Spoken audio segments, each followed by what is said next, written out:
Hello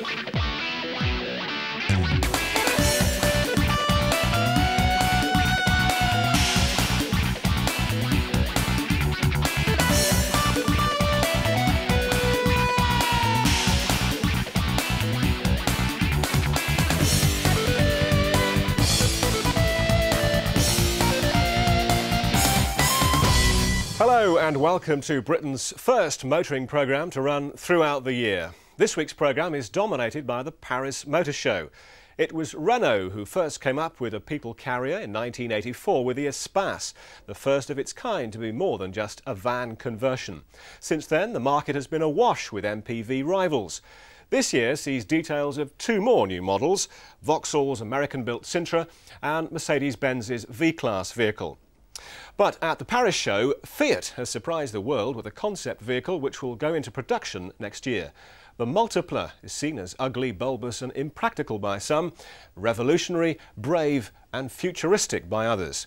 As you'll see, it seats 3 in the front and 3 in the rear. Mike Rutherford has been finding out the thinking behind the Fiat Multipla from its designer.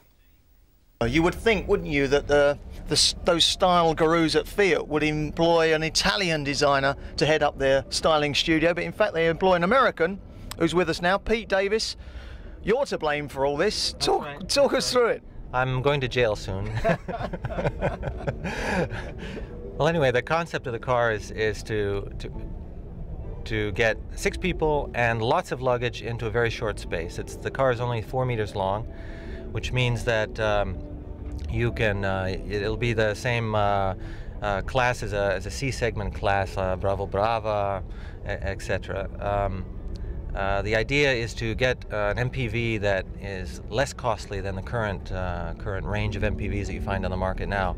Less costly and more small, or more compact. Are you doing this just to cash in on all those other manufacturers doing the same thing? It seems that every manufacturer is out there coming up with a smallish MPV or smaller MPV, and I don't know, bearing in mind the Scenic and bearing in mind 1 or 2 others that have come along, are you just trying to jump on the bandwagon? Well, absolutely. That's what I like, an honest answer. The competition is fierce in Europe, and there's not a lot more people that we're going to sell cars to, so we've got to try to satisfy the people that are our customers already, satisfy them in a better way, offer them products that are more useful. Would you agree that this is a sort of product that you either love or you hate? I've heard some people, I personally, and I'm not just saying this because I'm sitting here with you, but I personally love it. But I've heard people say some awful things about it, not because they don't respect your work, but it's just not their cup of tea. Well, the truth is that the concept has given us a very unusual volume, a very unusual proportion. It's a very wide car, very tall and very short. And some people would find that in their vocabulary of what a car is, would find that a bit difficult to accept. I love the design, as I say. I love all the quirky little features. The radio is different. We've got a cup holder here. We've got, it doesn't open because this is a prototype, of course, but we don't want to touch too much because it's, like I say, this is actually a running car and certain things function that are necessary. Okay, but we don't want to break it because this is the only one in the world and it's worth an awful lot of money. But let me just tell you where you went wrong as far as I'm concerned, Pete. If I was your boss, and I was the design chief at Fiat, I would have put the steering wheel there. That's the logical place. The driver sits in the middle. He has a passenger either side. You know, Naomi Campbell that side, Claudia Schiffer that side. Well, if that's the case, we'd sell 1 car, I think, perhaps. No, but quite seriously. There's only 1 Claudia Schiffer and 1 Naomi. But quite seriously, if you think of all the problems with left and right-hand drive, that costs you, the manufacturer, a lot of money to build a lot of cars with the wheel on the left. Cars for Japan and Britain and 1 or 2 other markets in the world with the steering wheel on the right. Stick the steering wheel in the middle. You cut down your production costs. That means that the end consumer saves because you pass on those cost savings. But the greatest asset is that it's much safer. The world is getting smaller, certainly Europe's getting smaller. It means that people can come over from the UK and they don't have this nonsense of driving a left-hand drive car on the right-hand side of the road or vice versa. The wheel is in the middle, just like on a McLaren F1. This car is built for it. There's the instrumentation virtually in the right place. So why not? Can I speak now? Go on. No, I think we studied that option as well, and that would require that the driver's position would be slightly forward than the 2 passenger positions. It would lengthen the car by another 200 millimeters, and also it's very it's very difficult to get in and out of a car in a center driving position. It takes 2 steps to get into the driver's seat, whereas this, you just step out and step in. And that's a big consideration when you're talking about a car that also older people would be wanting to drive as well.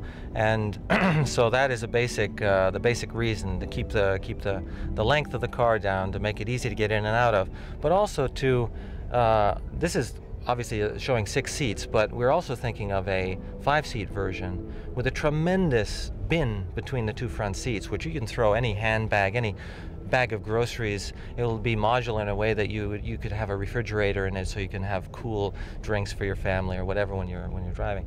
And so it was just the right combination of the total project to do it in this way. Well, concept cars are always important exhibits at international motor shows. They're surrounded by tight security and often cause the biggest surprises. They provide designers with the chance to demonstrate the car of the future, whilst also wowing the crowds. The problem with international motor shows is that your company's stand must be more impressive than your rivals. Mercedes have really pulled out the stops at Paris with video and internet posts and a turntable which doesn't just turn a car but virtually the whole stand. But the reason why the crowds had gathered today was the unveiling of the Mercedes F200 concept car. This is a dream model loaded with gadgets which the designers really think will be in our showrooms in the next century. This is the product of some of the finest brains in German engineering and design, and it shows. The most amazing concepts can be found in the cabin, where the steering wheel and pedals are gone. You steer with a central joystick, moving it left or right, and you accelerate by pushing forward. You brake by pulling it back. There are no crude wires from the joystick, or messages are sent electronically. Your rear view mirror is replaced by a video screen. Here's the camera lens at the back. The out and over doors designed to help getting in and out are opened by the car sensing a magnetic card in the owner's pocket. No swiping, no blipping even. If you think that's clever, even the headlights have variable light distribution, giving out extra light as the speed of the car increases, and also adjust depending on front wheel turning angle. This gives you maximum light when cornering at night. The boot lid levers up with the help of 2 electric motors and a 4-joint hinge, giving maximum loading space. On the move, the Mercedes F200 constantly monitors speed, pitch and roll, and onboard processors then sends messages to the car to smooth out the ride by use of an active spring and damper adjustment system. If you hope to see this delectable concept at the NEC show in Birmingham, sorry, but it will still be in Paris. So take a last look now. Well, don't forget, next week we'll be covering the NEC show on 4 Wheels Good. So keep watching and tell your mates we're here on Granada Men and Motors. Back to Paris, where Mike Rutherford has been roaming the stands, meeting amongst others the British designer charged with making Volvos sexy. The guy deserves a medal. But first, if you've heard how good the Peugeot 406 Saloon is and you've been waiting for the estate version, wait no more. This is the Peugeot 406 estate, and this is the man that's going to be selling it. What's the message to people in the UK about the deal that will be on offer with the Peugeot 406? What are we saying about pricing, about specification, about this car versus the rivals? Well, I think we had a very successful car with 405. I mean, it was it's the biggest market for Peugeot 405 estate car in Europe. So it's very successful. It's the best-selling estate car in the UK. This car will replace that car. It will be coming on sale in early next year in February. It'll offer a very superb ride like the 406 Saloon and a good value for money, a workhorse, but also with the added possibility of seats here, as you can see, for 2 small children in the back. So a very flexible motor car, carrying on the tradition of fine estate cars that Peugeot make. You mentioned there the handling of this car. Of course, the Peugeot 406 Saloon is legendary almost in the UK. I mean, it's been acclaimed by journalists and the public everywhere as being a great driver's car. Are you sure you can transfer that driving pleasure onto a wagon like this? Yes, I think we can. We did so in the 405, and I think we've done it even better on this car. I've driven this car and it's absolutely superb on the road. It's interesting that you mentioned the two seats in the rear, because this seems to me like a people carrier that actually looks like a car, unlike a lot of the people carriers that look like vans. Why would anybody buy a van-like Peugeot people carrier when they can buy a car-like Peugeot people carrier that can accommodate just as many people almost? Well, I think it's a question of flexibility. It's a question of what people want their vehicles for. The 806 has got, as most people carriers, got the opportunity of complete flexibility from 3 people up to 8 people. This has flexibility from 2 people in the front to 6 people in total, but usually 2 smaller children in the back. Well, one of the few girl racers in this business is our very own Vicky Butler-Henderson, or VBH as we call her in the business. A woman, incidentally, who's old enough to be my daughter. I wouldn't believe it, would you? Absolutely true. Vicky, thinking of fast cars as you always do, Indeed. what's grabbed your attention here at the Paris show? I've not been too impressed actually with new product that's performance related. I have to agree with you on that one. I think the only sort of the real racy things are obviously the Ferraris and the F1 cars that are here, this rally car, the Lotus Elise, which is one of my all-time favourites. That's always worth a good look. But nothing terribly new, is there? That's all stuff that was around before Paris show. Yeah, I know. In a way, that's quite disappointing, because you expect Elise to come to a show and sort of go away thinking, wow, that was, you know, that car was really special, or that was. And it's, you know, as you say, you know, we have seen it sort of pre-Paris. All right, but despite the fact that you're a race driver part-time, and you do even teach racing driving to novices like me, I think I'm a bit quicker than you, but anyway, that's another story. Of the bread and butter cars here, what takes your fancy, either new or existing?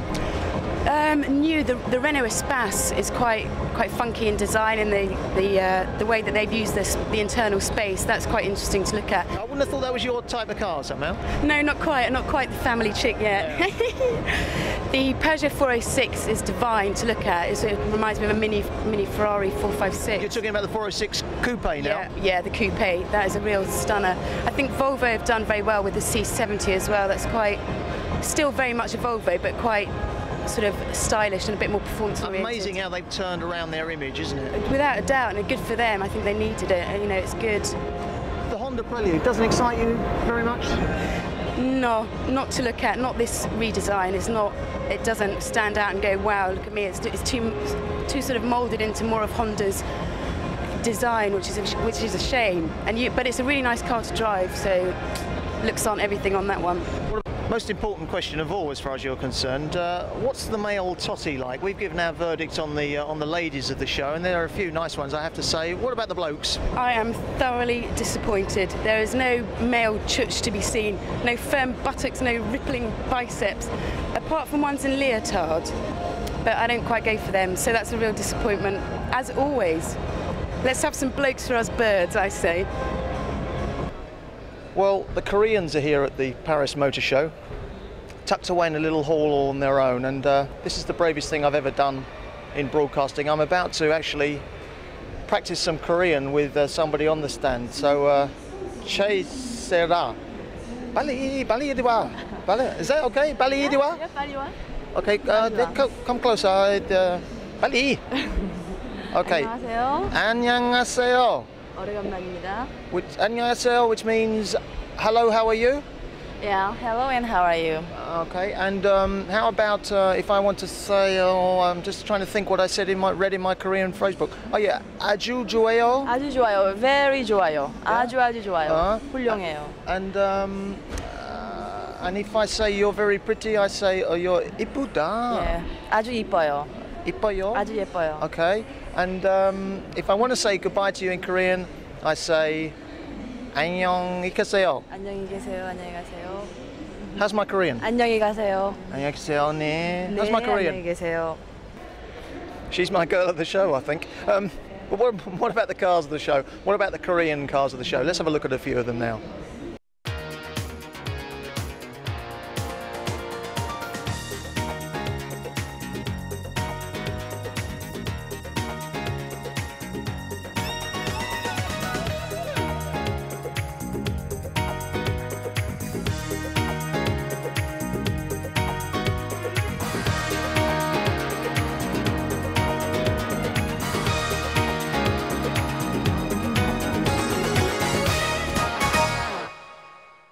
Well, one of the moodiest, meanest, maddest geezers in the motor industry is one Jacques Alvey, the boss of Peugeot Citroën in France, one of France's biggest corporations. Jacques Alvey doesn't give interviews. He certainly doesn't give interviews in English, but he does to us. Monsieur Calvé, one question please, one simple question in English maybe. Your opinion of the Japanese and the Korean car manufacturers in Europe? I believe that the situation is relatively different between the Japanese ones and the Koreans. For the Japanese, it's sure that the endaka, it means revaluation of the yen compared to the dollar of the European currencies has been a very, very good factor. And now I believe that the competition between the Japanese cars and the European cars are realized on a relatively good basis. It's totally different with the Korean, because the Korean market is closed, yes, and not free. And at the same time, Korean car makers, people, the state, the government are willing to increase dramatically the production of Korean car makers until 6.5 million of cars a year, with domestic market relatively small at 1 million of cars approximately. And it's very dangerous because it's willingness to break into the export countries without opening the domestic market. Yeah. Would you? The fight is not a fair fight. But it's my opinion. Thank you, Monsieur Calvé. What the bloody hell did he say? I didn't understand a word of that.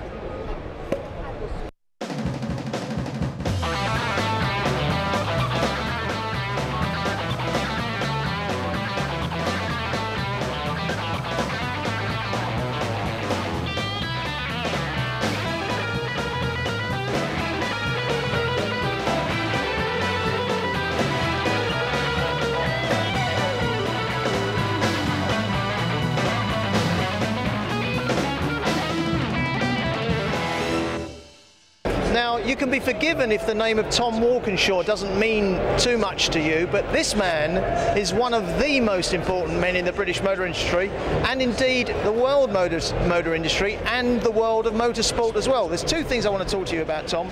First of all, the C70. That's the new coupe on the Volvo stand. What's your role been in that?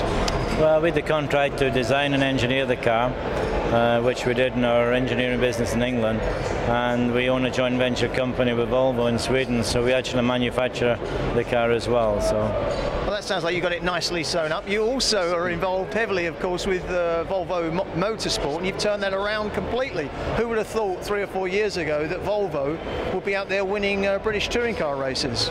Well, you know, Volvo are a very good manufacturer. They're a very high quality product, and it doesn't take a lot of work to turn it into a winning racing car. But that's not the only British manufacturer you have a tie-up with. I mean, you've done an awful lot of work with Jaguar in the past.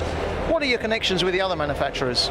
Well, we do engineering work for manufacturers all over the world, here, America, Japan, Australia, and of course Sweden, so we've quite a big customer base. I think also it's fair to say I was a bit annoyed because while I was at Le Mans this year, not down in the pits like you, but I was up there in the press box, and it seemed to me that you got very little credit for the fact that Porsche that allegedly won Le Mans on behalf of Porsche was actually your car. You built the thing. Yeah, we designed and built the car for Porsche that won this year, but they were a customer, they contracted us to do it, and they paid us to do it, so therefore it's up to them how much credit they want to give us or not.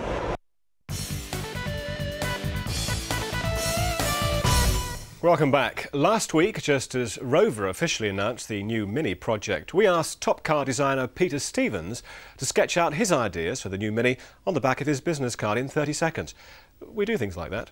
We now have that card framed on our office wall. But what does Peter think of the new designs from other talent? Let's join him with Mike Rutherford at the Paris show.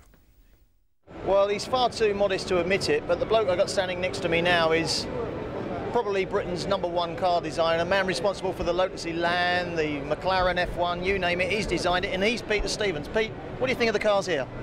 I think what's exciting is that a lot of people are now much less inhibited about the packaging, about the way they're doing the space inside. You know, the Fiat there, their show car, shows a new way of sitting the people inside it. I think what's a pity perhaps with something like a new S-Pass is that they didn't follow the route which we did on the McLaren, which is very logical for a people carrier, and put the driver in the middle, you know, because it is much more of a kind of family environment inside those things. It might be nice to see the guy in the middle. That's very interesting you should say that, because I've just sat with the designer of the Fiat Multipla, Pete Davis, and I said to him, surely you've missed a trick here. The logical place for the steering wheel on this car is in the middle. Same with the Renault Twingo. As you say with the Espace, you've got the Speedo in the middle on the Espace. It's the logical place. Gets over this problem of left-hand, right-hand drive, doesn't it? Well, it does, yeah. I mean, it saves you having to invest in 2 different tools for inside the car. I think probably people are nervous because it would seem like a strange place to sit. Once you sit there, like in the McLaren, it seems so logical. Yeah, we should mention, of course, that when you designed the McLaren F1, fair to say the world's most expensive car, about 650 grand, you decided to stick the steering wheel in the middle. Yeah, we did, because with that kind of car, the last thing you want is to be intimidated by the bulk of it, not know where the corners are. If you sit in the middle, you know where all the corners of the car are. It is much more sensible. Yeah. What about the other cars on show here? Let me run you through. There's some wacky cars from Citroën, the Berlingo range, there's the Ford car, something from Honda, the Volvo C70. Does that one interest you at all? Yeah, the Volvo Coupe, that's nice actually. I think it's a very good job. Personally, I prefer it to the way the Peugeot looks, because I think it's more resolved, it's more kind of confident design. The Berlingo, there's a strange word, because in central Italy, it's a really kind of dismissive, poof, what a load of nonsense. So I'm not sure if they know their Italian very well. And in truth, some of the models, I think, a little bit of nonsense, actually. Ford car? Now, you described that car to me a few years ago as looking like something like a teapot, but they've done a lot of work on it since then. That was when it was a concept car. Now it's a production reality. Yeah, it's changed dramatically, and I think it's changed for the better. You know, it's fascinating. It really is a high-style car. You know, it's really exciting new direction. What's good about it, other designers can now drag their boss across to that and say, look what they're doing at Ford, you know, let's have a go at something like that as well, because it's the kind of thing all designers want to do. And it's great Ford's given the other companies opportunities, you know, to be adventurous as well. Now come on, let out a couple of little trade secrets. I'm sure you told me once that you could have designed the McLaren F1, a car that was identical almost in appearance to the McLaren F1 on a Golf platform. You need a Golf chassis, you could have built it for about 20,000 quid or whatever, 25,000 pounds. Would have performed like a Golf, of course, wouldn't have performed like a McLaren F1, but it would have looked like one. I think the point I was making there is that in fact, now that the mechanical components can be so much smaller, they can be put anywhere in the car, you can actually make almost any shaped car with almost any bits and pieces, you know. And my feeling also was that it isn't necessary to have totally glorious, extravagant bits to make a glorious, extravagant car. You know, anybody can have a super-looking car if they have the mind for it. Some people, when you look around here, don't seem to have grasped that. Well, motor cars can stir passions. Passions for the beauty, design and lifestyle of the four-wheel transport, and passions against the pollution the internal combustion engine has brought to planet Earth. There's one thing which is certain: there's no way we can halt the demand of individual transportation. But there may be compromise solutions. Greenpeace in France have developed a smaller engine version of the already frugal Renault Twingo. They claim that their version will use far less unleaded fuel and also emit less pollutants. Mike Rutherford, who else, caught up with Greenpeace protesting outside the gates of the Paris Motor Show. Well, if you're wondering what this chap is doing outside the Paris Motor Show, what he's doing is promoting the alternative car, the car of the future. And here to tell us about the car of the future, the Greenpeace car of the future, is a spokesman for Greenpeace, Oliver what is this car all about? It looks to me pretty much like a Renault Twingo, a conventional Renault Twingo that Renault already sell in France at the moment. What's different about this car? Well, 90% of this car behind me is a Renault Twingo, but the 10% we have changed make it possible that the car behind us needs just half of the fuel, so the efficiency is doubled, and Greenpeace thinks that's the first step to help the climate. How do you increase the efficiency, double the efficiency of a vehicle? How come you can do what the car manufacturers cannot do? Mainly three reasons. The aerodynamic. As you see, the car looks like much better now outside, and it has a better air resistance. The second one, we reduced the weight of the car by 195 kilograms. And the third and most important one is we have a different motor engine inside, and this engine has highest efficiency under normal conditions. What is the engine exactly?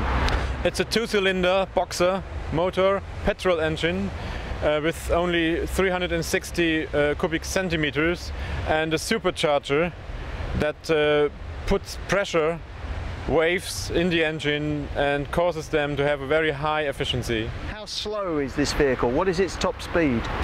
The speed and the other performances of this car are nearly equivalent to that of the original car. So you're telling me you can do 90 miles an hour, 120, 130 kilometers an hour in a car that even has more, yes. even more perhaps, more, in a car that has only 360 cc's, yep.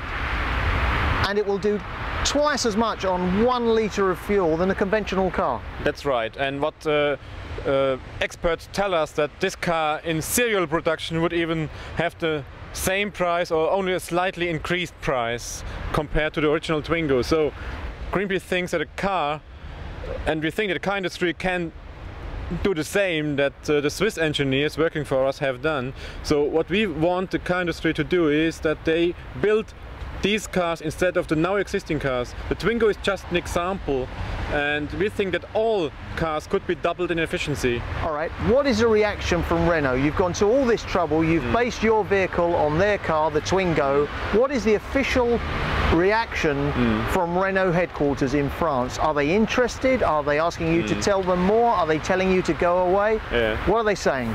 Well, when they first heard on the car some months ago, they said, well, it's impossible, it doesn't work, and you will get technical problems. Meanwhile, we showed that the car runs. It has already been in Germany, in Switzerland, in Brussels, and now in France. Why don't you just go into the car manufacturing business yourself and put all these irresponsible car manufacturers out of business? Well, Greenpeace is not a car manufacturer, and it's not our task to do that. What we can show is that it's possible, and what we can do 1 or 2 cars like these, but we cannot do 1 million.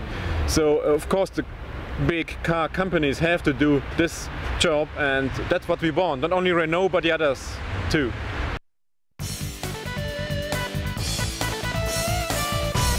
Believe it or not, there is actually a manufacturer at the Paris Motor Show that's producing cars on its stand. Crazy, I know.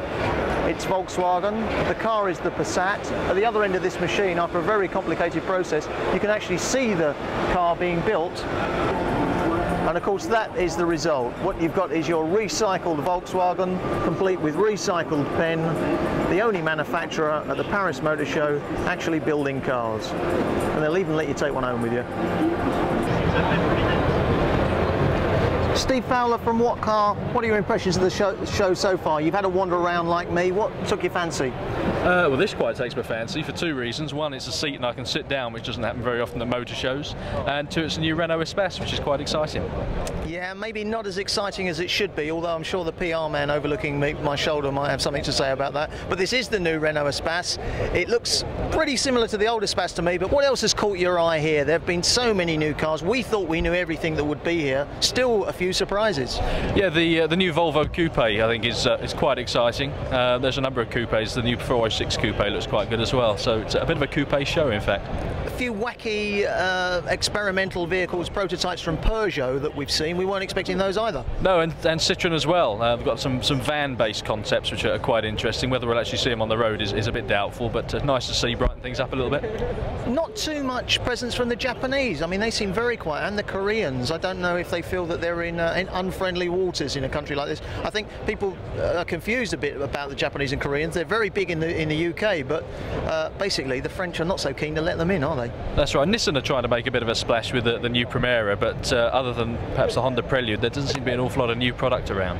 And what about the Porsche Boxster? Now, I know this is a car that is of particular interest for you today, Steve, for a variety of reasons. Yes, very interesting car, looks great, and from what I heard it drives very well, but they've just dragged me off to the other side of Paris, or so it seems, to a 5-minute press conference telling us stuff that we already knew, and left us to walk back, so hence the sweaty brow and the very kind seat from Renault. And the final question, and most important of all for us serious motoring journalists, what do you think the quality of the Totti's like? Well, I think Nissan wins the gusset vote at the moment, so yeah, not bad at all. Paris scores very well on that score. I'll reserve judgment on that until later in the day, but I'm still expecting to see some shorter skirts before the day's out. We're here at the Audi stand now, and of course Audi have recently launched the A3, which is a fierce competitor for the BMW compacts. How do the two cars compare? I think the big difference is that the A3 is a unique car for Audi off its own separate platform, where the 3 Series Compact is a shortened version of the 3 Series. So they are quite different, and we believe obviously the Audi's got a competitive advantage by being a unique car. Buying a car maybe is a part rational, part emotional. If you take the emotional aspect, it's like going out and choosing a new set of clothes. You either like the style or you don't. Once you've got past that, you try it on. Does it make you feel good? And we find that more and more people are feeling good wearing an Audi. It's an intelligent alternative to the other premium cars. Statement in understatement, we would call it, with Audi. The great thing about motor shows, of course, international motor shows, is that there's loads of exotic dishes like this Detroit chili cheese on the Chrysler stand, Chrysler being an American company, of course. So I think I'll try a starter here and then go off somewhere else for my main course. And so I'm not quite sure if I'm on the main course or the starters, you know, but having had me American starter, I'm now on the BMW stand, where I'm going to tuck into, well, I guess this is my second starter, and we're talking disgusting French oysters.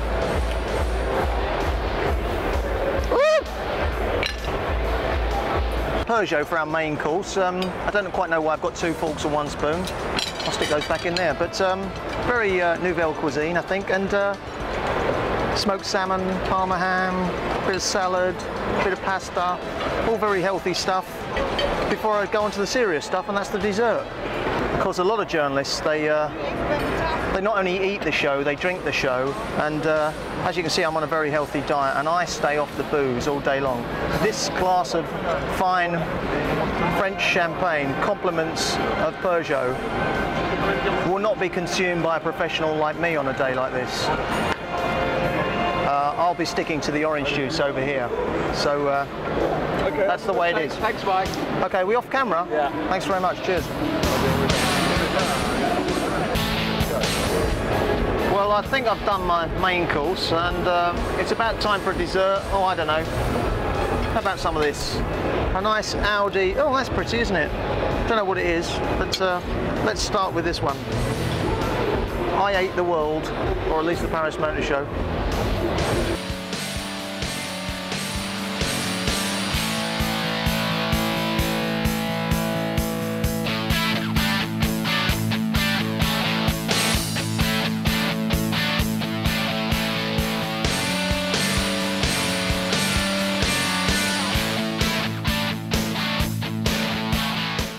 Well, I hope you enjoyed our coverage of the Paris Motor Show, but before we go, let's be honest about this. We're all interested in cars, but there's something that maybe interests us a little bit more than that, even, if that's possible, and that's the Totti. What's the quality of the strumpet like at the Paris Motor Show? That's the question we need to ask, and let's give you a little sample from me, international freeloader and expert on the women at the Paris Motor Show. Oh, that looks like a nice one over there, actually.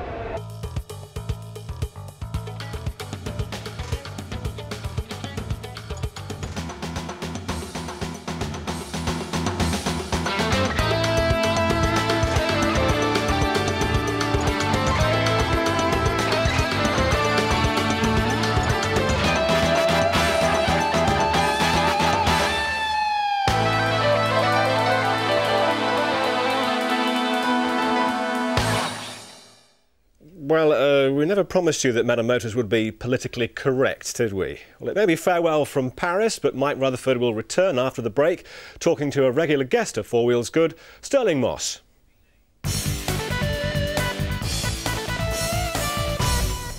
Welcome back. In past week's conversations with Mike Rutherford, we've heard the views of Stirling Moss on contemporary racing drivers.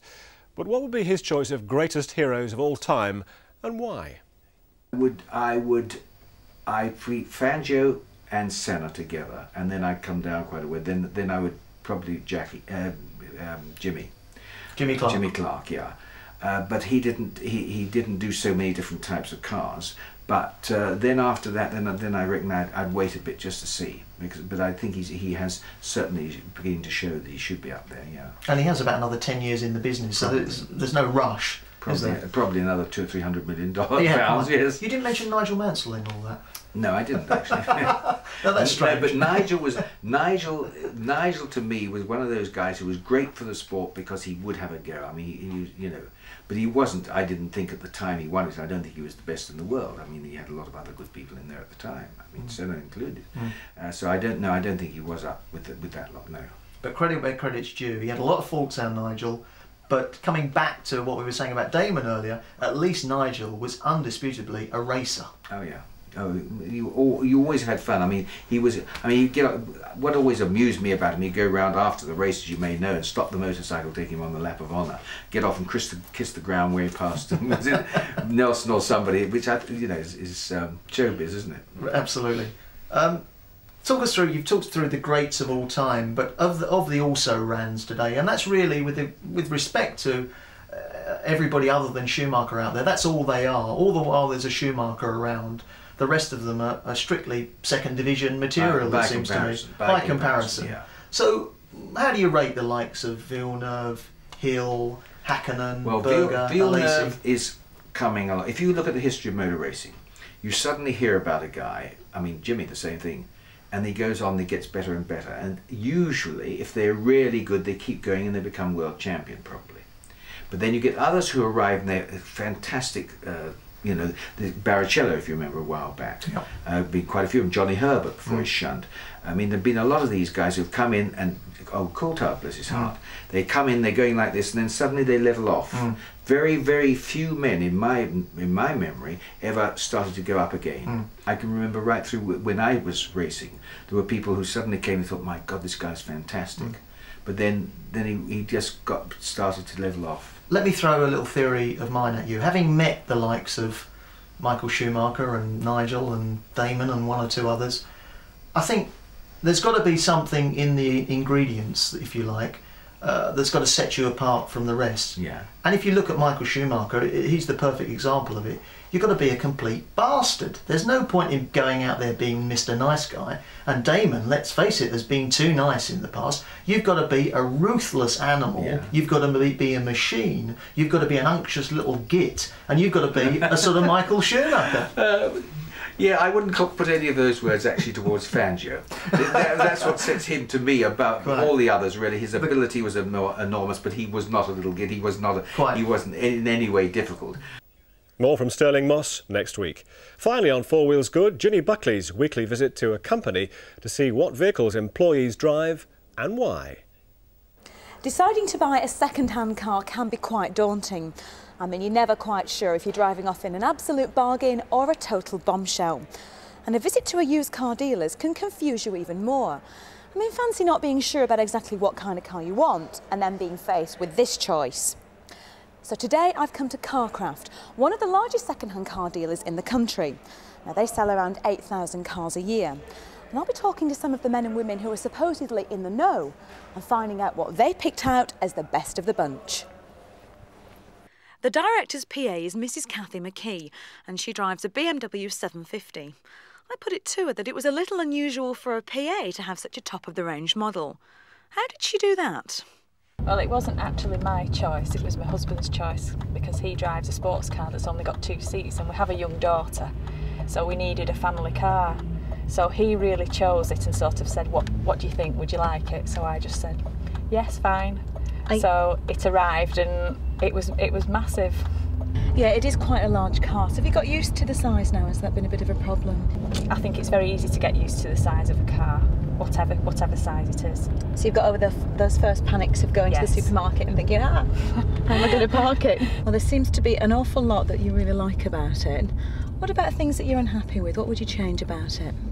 The only difficulty I actually have, like we've said before, is the parking. But I've actually got used to it fairly quickly and it doesn't actually worry me anymore. There's absolutely nothing I don't think about this car that I'd actually change. What about other features on it? Because this is what the car's really known for, isn't it? It's got an abundance in there. What else has it got? It actually has a television monitor in the front, which actually allows you to watch television when the car's stationary. So if you're sitting in a traffic jam or you're waiting in a car park, you can actually switch the television on and watch your favourite programmes. It's also got a built-in telephone, but you don't actually need to use the handset. You can use the screen also and have your telephone numbers programmed in. So this time it's your choice totally. You know, you can go out and choose a car, not your husband. What would you go for? Would you go for something similar or would you go for a two-seater sports car yourself? I'd probably still go for something similar because I've got a young daughter. We need a big car. I need the boot space for the pram, etc. I'd probably go for something like this. The only thing that probably compares to it would be probably an S-Class Mercedes, but it doesn't have all the extras that this car has, so I'd still probably go for the BMW. When you first come into contact with the BMW 750, you realise it will leave you wanting for nothing. Well, in the technology department it won't.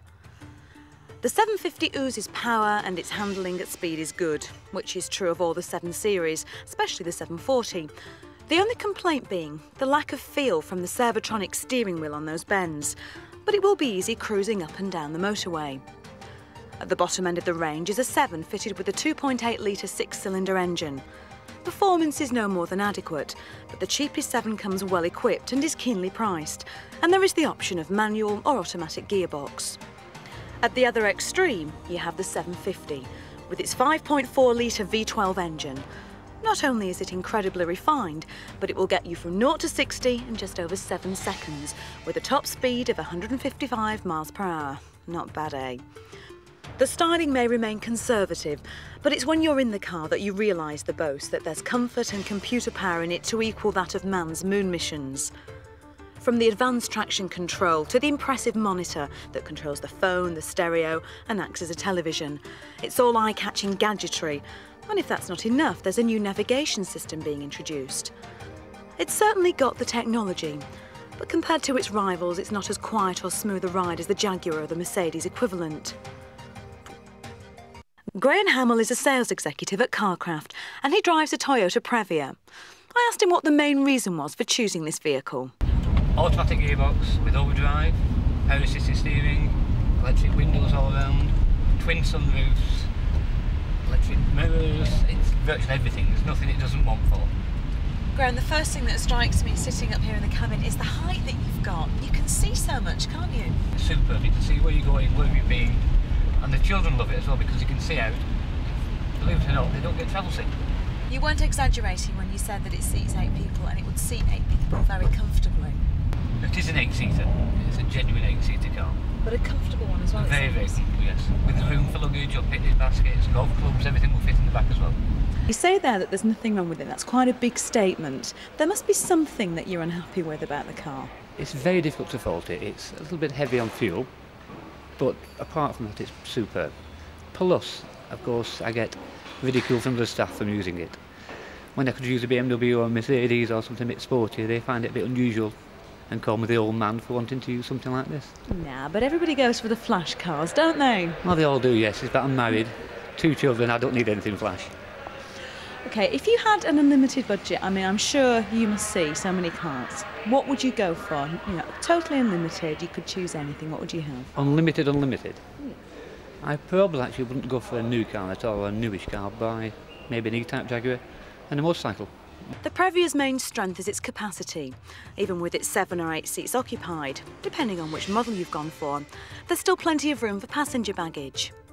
Practicality is marred, however, by a sliding door on one side only, and by seating versatility that's limited compared with that of its many rivals.